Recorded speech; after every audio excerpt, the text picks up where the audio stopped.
when you're dealing with something as complex as building a rocket or as building a launch pad, being extremely mindful of the critical path is important.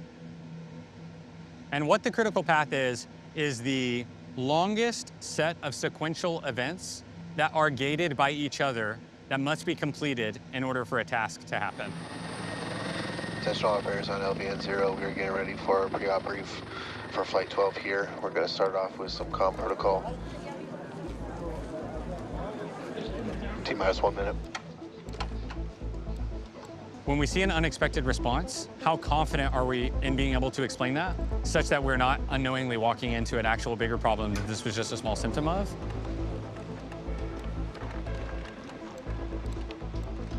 Holding at T-minus 40 seconds. Yes, sir, got you. This looks like a blip on blind pressure when we unpinned. Pressures and preloads are healthy. Copy that. And what is the time we would unpin at? Okay, copy, agree. We should attempt again. On LVN0, ship QDZ actuator blowing outside QD vent pressure range. On anomaly 0, tower curry, I think I'm going to recommend actually stand by. It's drifting back into range. Is it going to fire again, tower mech? Possibly. It seems like it's part of the dynamics. When Copy. There's a pinner that keeps QD on from the whole QD on when it swings back. There's a pin that locks it into place. The hydraulic actuator is not pulling it up, it seems to be. And Elon is actually really, really good at quickly absorbing information, understanding the stakes, understanding the consequences, understanding if today's our day or not. Yeah, it's hard to tell. This is all fogged up from cryo, but it's essentially right there. Tower Steyr, are you on anomaly 0? Yes, sir, got you. I don't have an explanation for why it did not unpin the second time. I personally have never felt any pressure from Elon of like, it doesn't matter, hell or high water, we're flying this rocket. Like, absolutely not. That's not his style. And like I said, critical path to Mars is not blowing up rockets. Guys, I recommend we release hold and give it one more chance to unlatch with where we're at. Ship XYs are not going to close out and damped, but I believe that's okay. Okay, we have just enough time on the vehicle to attempt one more time, so I recommend we clear the hold, let it try to unlatch it at the 100 bar we're at. We're still stuck in dampening though. Understood, we'd be reattempting with the same hydraulic pressure.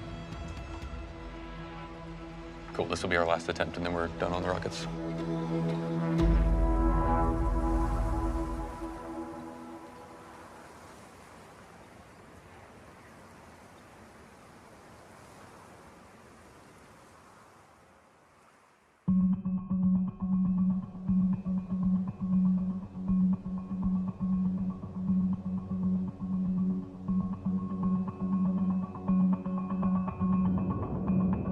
When we're only a week out from flight, my main focus is getting into flight.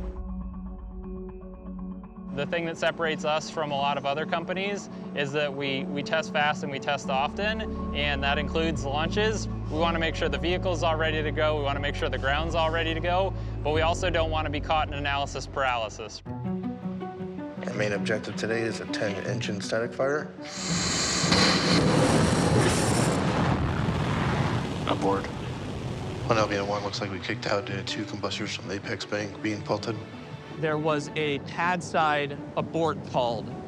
These things were holding like 6,000 tons of propellant plus the rocket weight. And it's like, okay, well, why didn't you guys simulate that? It's like, well, because we didn't have anything that weighed that much. Like, this is the first time we put anything on it that weighed that much. So there's just so much that you have to think about and then be very paranoid on.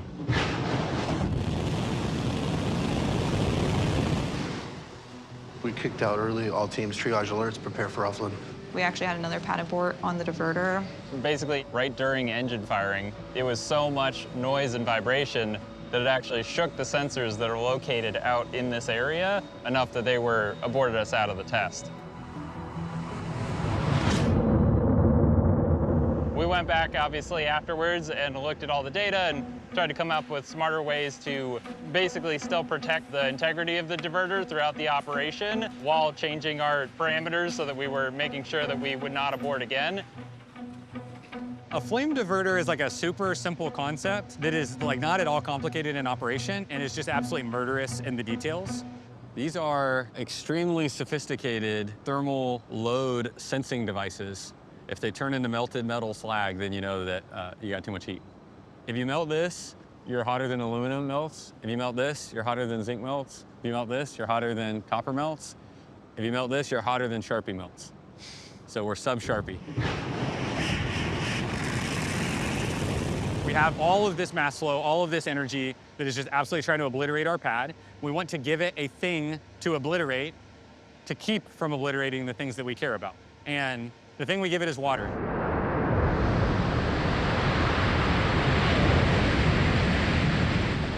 The amount of energy that water can absorb is like miraculous. And so if you can get high enough pressure water in the right places and just allow it to flash boil that water, then it solves a lot of the problems for you. Like the idea is that the steel never gets that hot, the structures never get that hot, because the water absorbs all that energy, turns to steam, and everything's okay.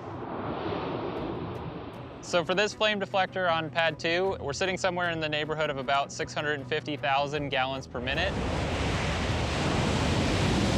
That's approximately in the range of about like one entire Olympic swimming pool being drained in the course of a minute. You're trying to look into this thing and you see how like glowing hot it is. It's just yeah, a pretty impossible environment to keep something happy in. But then you zoom in and the flame deflector's still there, so that's the reason we build those things.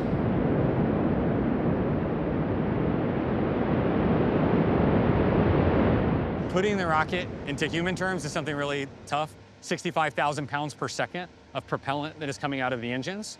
And again, just like 18 million pounds of thrust, like what does that number mean? I think of like 11 Ford F-150 trucks per second just zipping out of the bottom of the rocket. It's like imagine if you had the world's biggest machine gun, except for instead of shooting bullets, it was shooting pickup trucks, and it's just firing 11 pickup trucks per second out of the bottom of the rocket. It's like, do you think your stuff could survive that?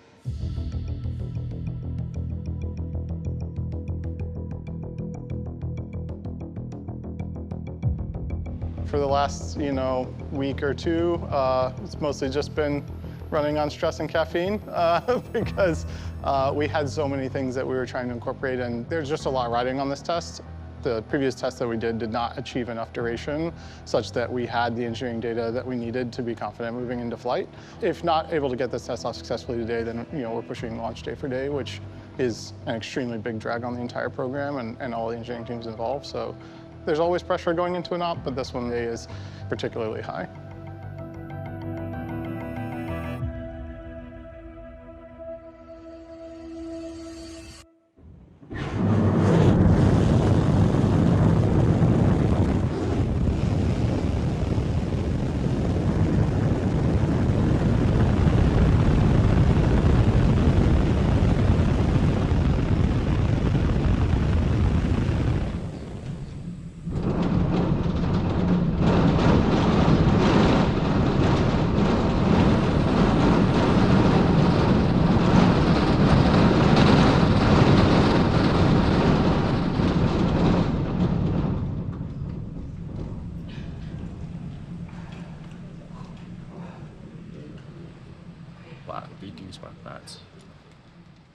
This was a big day, the 4th attempt that we've had for a static fire, and we finally went full duration on all engines, so feels really good. I'm super relieved. Again, it was like pretty dynamic, and having done this 4 times now, it's like, man, what else can go wrong here? Because we just haven't seen the vibration and the temperatures that we're about to be subjected to.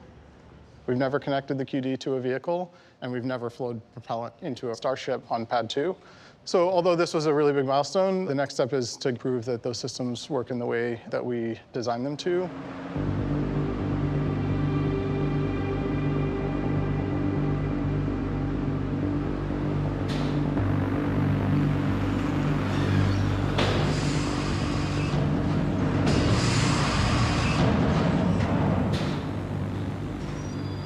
We designed this pad to be able to support a launch every 60 minutes indefinitely. The thing about pad 1 is it was designed to be very quick to build, it was designed to be very cheap, and it was designed to give good access to the aft end of the booster.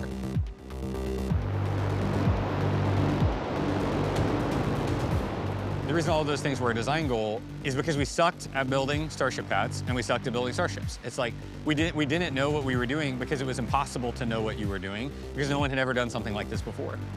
The brief on that one was, hey, get something up very quick and very scrappy and very inexpensively, but that's okay. It actually needs to just be good enough for us to learn. And then if we can learn from it, we'll go build the actual good thing. I mean, the integration mechanism is the pad. The catch mechanism is the pad. All of this stuff is like integral to how the pad operates. And so the reason we call it stage 0 is literally it is the first stage of the launch process. And if it is not working, we cannot go launch. And so that certainly like raises the stakes and raises the priority and like drama whenever things go wrong on the pad. Post static fire, as we were transiting the chopstick arms back to a lower position, we heard a loud noise out at the pad.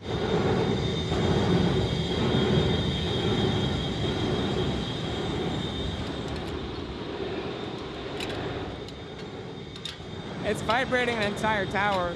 Something got jammed up in the chain and maybe it caused it to snap. We don't really know if it's broken completely or if it's just cockeyed or buckled in some way. God, it sounds terrible. So we are in a mad dash to get that roller diagnosed and replaced as soon as possible.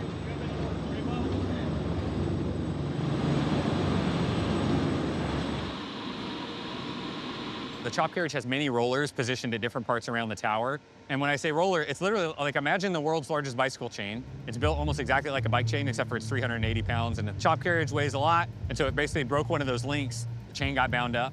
And the day after static fire, we called our buddies at the Cape. We had some spare units over there for building the Cape towers. We're able to hot shot to overnight the chain to us. Got the old chain torn apart, got the new one put together, flew it up, and the morning after that, we were ready to rock.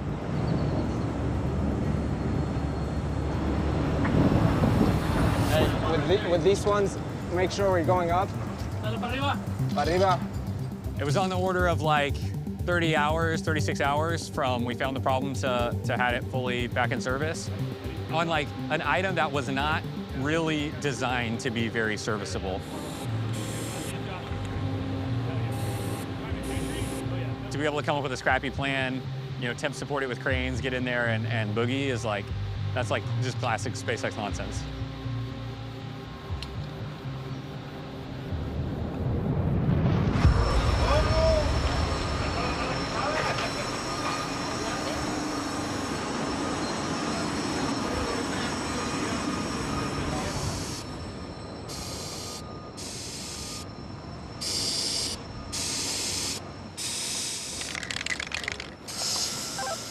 Tower courier, you go? We're still go for tomorrow, but it's like a very, very tight schedule. We're basically in a race with the ship right now.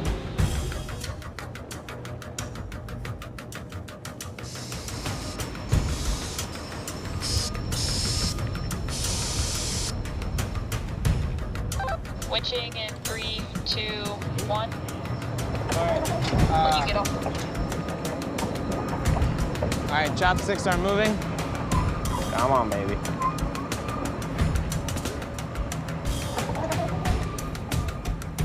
That's crazy. What a day.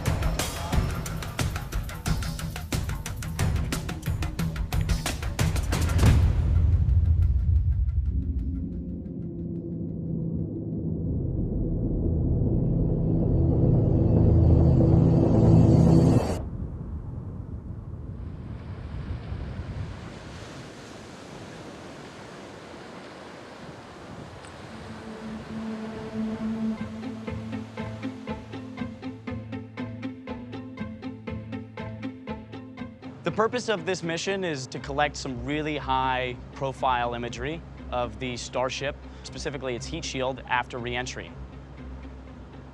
This is the most in-depth operation that we've ever conducted. We'll be having the most buoys with the most equipment and way more drones than we have ever had to have offshore.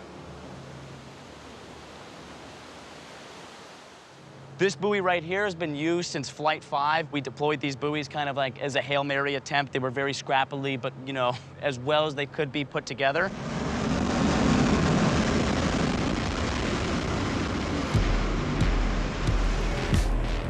It was almost miraculous, even in the middle of the night, to see all of these buoys pointed directly at Starship as it was landing.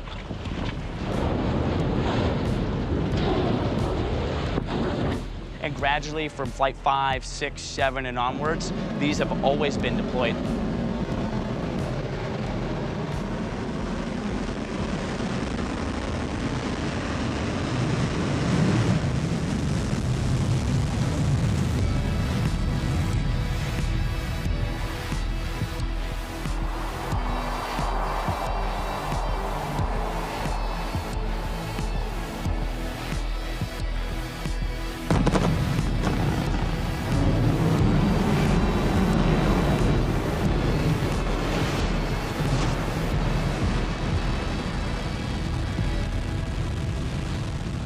While it does get punctures, we can patch them as needed and kind of give them the Band-Aids that they need in order to keep kicking.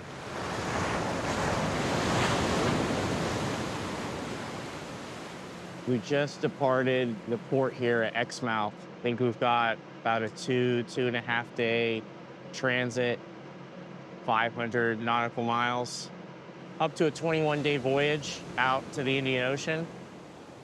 We will be getting a full, almost 3D model of the vehicle at different points of re-entry and landing that will allow us to not only assess the performance of the vehicle for Flight 12, but build a new and better Starship.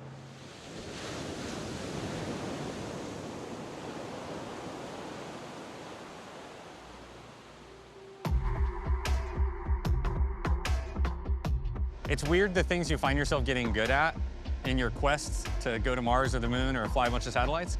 And something we are really good at as a company is just moving big things. There you go, looking good just like that.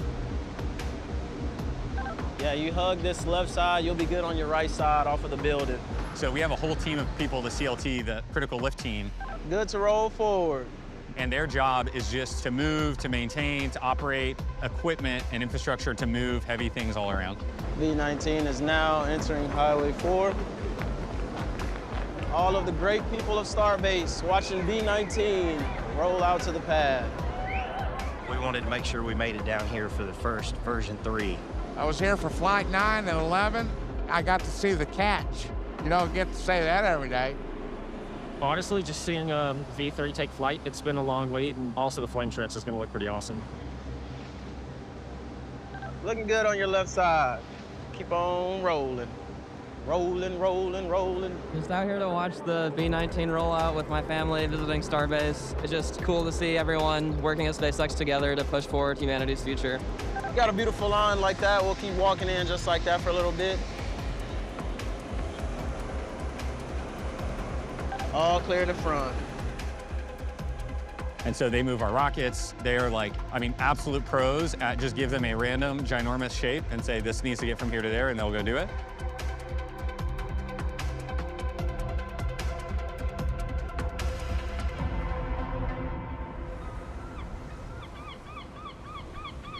You're gonna keep it nice and slow.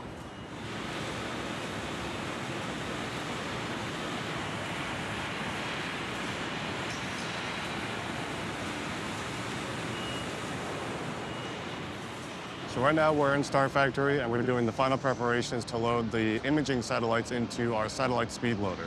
This is the last step that's going to happen before we send the satellites over to Mega Bay 2, where they're going to be loaded into ship and prepared for flight. So these 2 satellites will be just 2 of 22 total deployed objects. The other 20 are what we call satellite simulators. They don't have computers on board or anything like that. They're really just hunks of steel that mimic the shape and weight of satellites approximately. It helps us test the PES deploy system. We're also going to be inspecting the more sensitive components of the satellite, the laser optics that send data to other satellites, the thruster on board for on-orbit maneuvering. All of those systems are more sensitive to things like FOD or dust, so we want to give them one last inspection before they go in to make sure they're ready to go to space. Okay, Bennett, just confirm for us that you are ready for us to lift the next satellite. We've finished the profile, everything looks good. I'm gonna disable now, so they'll be good to remove rigging. Copy, standing by. All 22 of those objects are going to mass up to about 37.5 metric tons. That is heavier than any payload Falcon has ever launched. I believe this is the heaviest payload SpaceX will have launched ever, so we want to learn as much as possible about the PES system and how the satellites interact with it. We're on that suborbital trajectory, but it shows the capability that Starship has for future orbital missions coming up.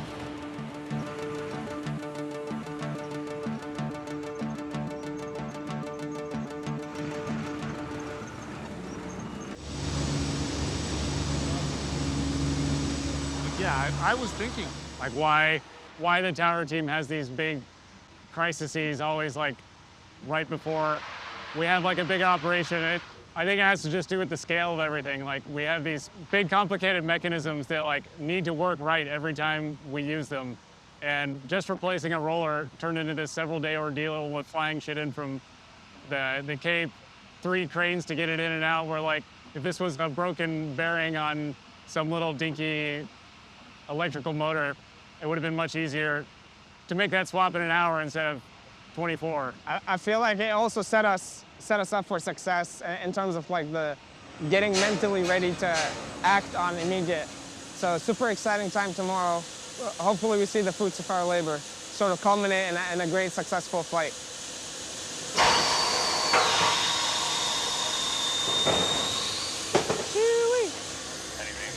Trains on your side, probably. No, it looks good. Let's get into safing so we can extend the platforms first.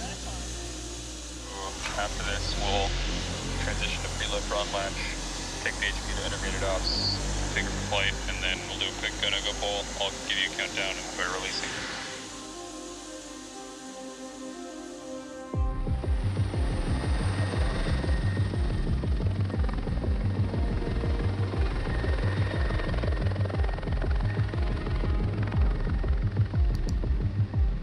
Holding at T-minus 40 seconds.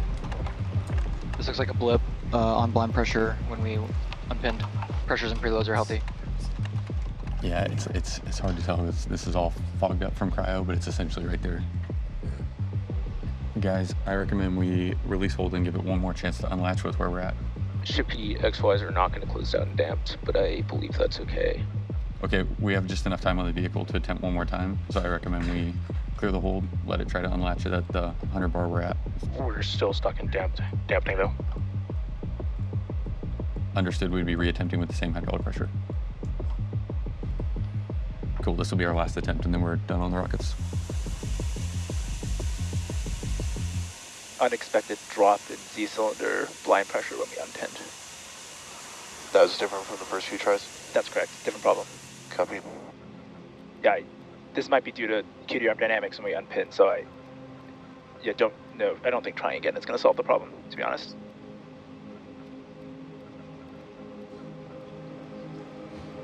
We're done for flight for the day. Flight. Thank you.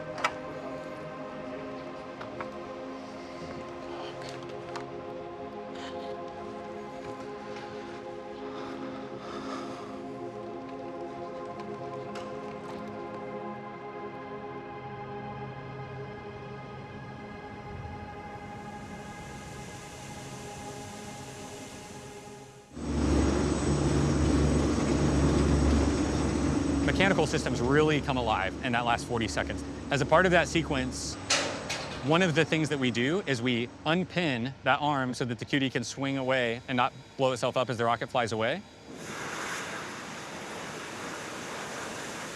And that part of the arm is pushing hard against the tower while we unlatch to make sure that even if there's excess pressure or anything like that, that the QD stays really tight up against the ship. And the first time that we had unpinned that arm in flight-like conditions was that attempt. So as we retracted that pin, the arm wanted to shove closer into the tower. It caused the end effector to kind of jiggle back and forth very slightly. That jiggle set off some really tight, sensitive bounds that we had on the hydraulic system out there. And you need it to work or else the rocket doesn't fly, so.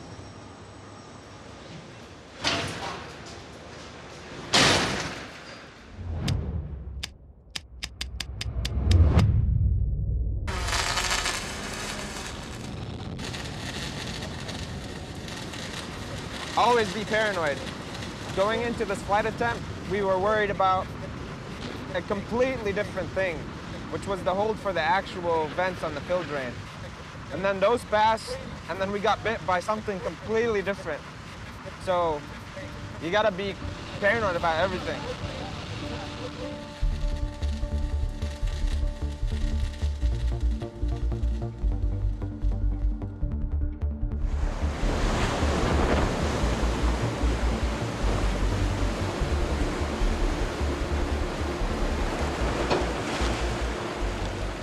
Last night, overnight, we did a sweep of our 30 nautical mile hazardous no-go zone to make sure there's no vessels.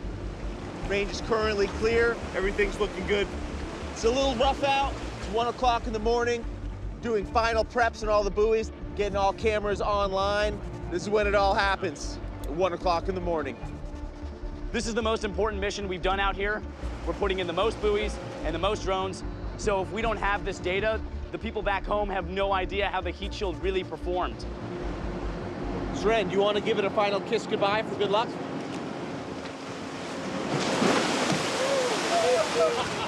was a wet kiss. Please. Perfect. Beautiful. Please. Beautiful. Please. All right. Bye-bye, buoy.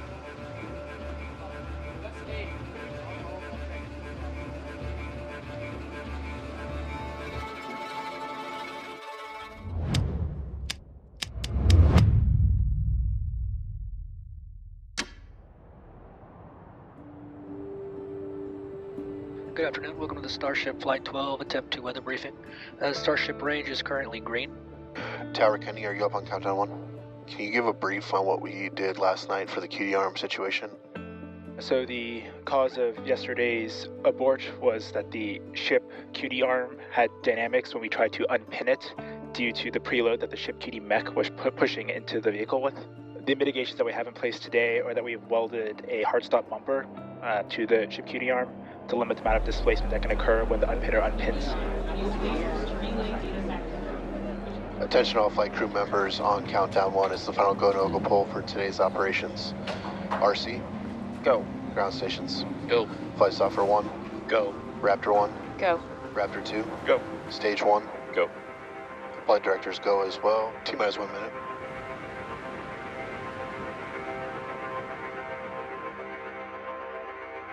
Holding at T-minus 40 seconds. SpaceXers really are at their best in ASAP mode. We do a good job of not being afraid of putting ourselves in a really tight spot. Fill drains are go. Copy. SC1, reset the operator hold. Reset. Clock is rolling. People hate pain, and that ability to absorb pain for change here at Starbase is like unparalleled.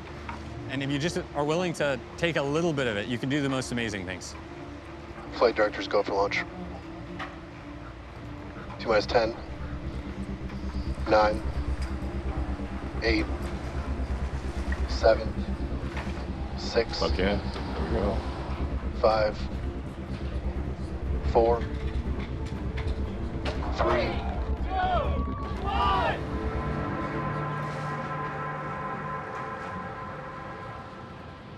Ignition.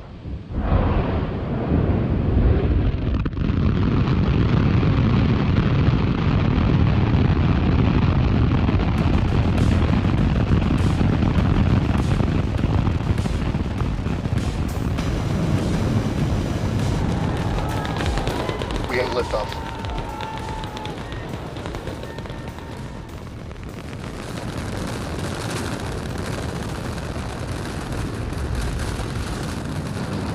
Pitching downrange.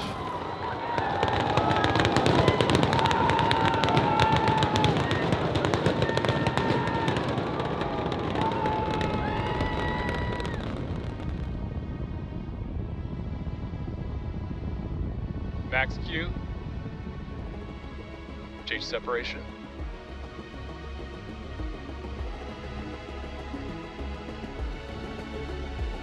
Acknowledging many booster alerts.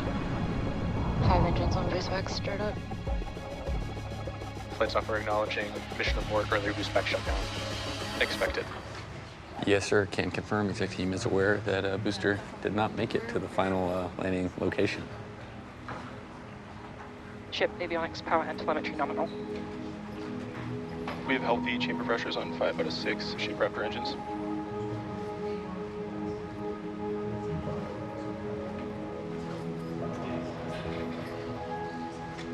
Or deploy sets.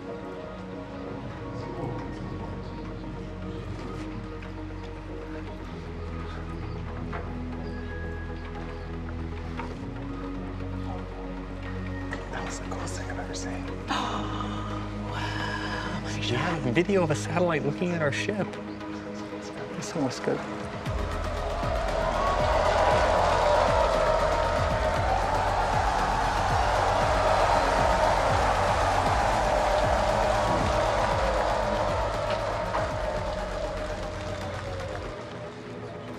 Starship is turning for final approach to landing site.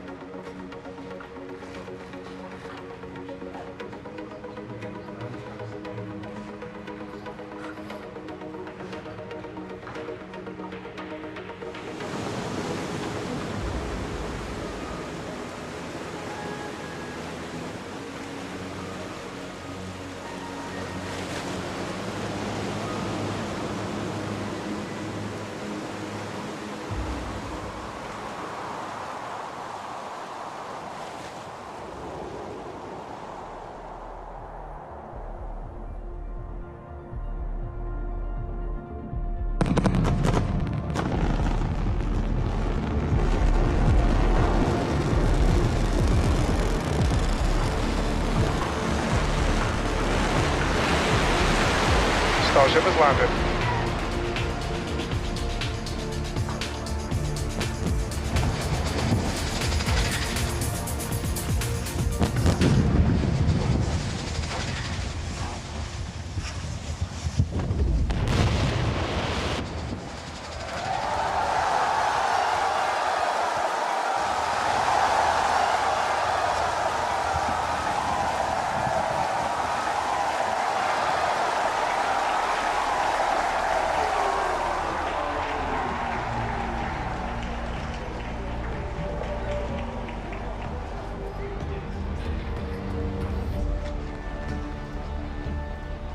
This is the hottest things humans have ever done, honestly. It feels like it. Yeah. This might be our crowning achievement. After this, the robots will have to take over. Exactly. Anytime we have these kind of big evolutionary leaps in the program, whether it was the very first Flight 1, whether it was first catch on Flight 5, obviously new major block change with the pad and the ship and the booster all at the same time for V3, there's somewhat of an expectation of like, what might we have missed? But at some point you just gotta say, hey, the most learnings are to go fly.